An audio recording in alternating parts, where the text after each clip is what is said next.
வணக்கம் நேயர்களே. நேயர்கள் அனைவரும் நீடோழி வாழ்க நிம்மதியுடன். நம்ம பொதுவாக அப்செட் ஆகிறது எதில் தெரியுமா? இவங்க இப்படி சொல்லிட்டாங்களே, நம்மளை பார்த்து இப்படி பேசிட்டாங்களே அப்படின்னு. அதாவது அன்றைக்கி பூரா ஒன்றும் ஓடாமல் இருப்போம். பேசினவங்க அவங்க பாட்டுக்கு பேசிட்டு நிம்மதியாக போயிட்டே இருப்பாங்க. ஆனால் இந்த மாதிரி கவலைப்படுறதுல நீங்கள் ஒருத்தராக இருந்தால் இன்னையோட உங்களை மாற்றிக்கிங்க. ஏன்னா இப்படி நினச்சி பாருங்கள். அதாவது ஒருத்தவங்க ஒரு விஷயத்தை பேசுகிறாங்கன்னா அவங்க அறிவுக்கு தகுந்த மாதிரி தான் பேசுவாங்க. அதாவது அவங்க புத்திக்கு எவ்வளவு எட்டுதோ அந்த அளவு வச்சு அவங்க பேசுவாங்க.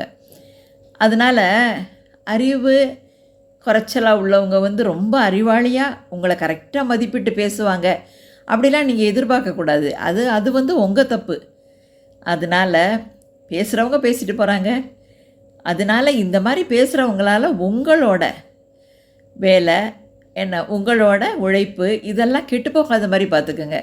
ஏன்னா நேரம் ரொம்ப முக்கியம், உங்களோட உழைப்பும் ரொம்ப முக்கியம். இந்த மாதிரி சின்ன சின்ன விஷயத்துக்கெல்லாம் அப்செட் ஆனீங்கன்னா பெரிய சாதனை பண்ணவே முடியாது.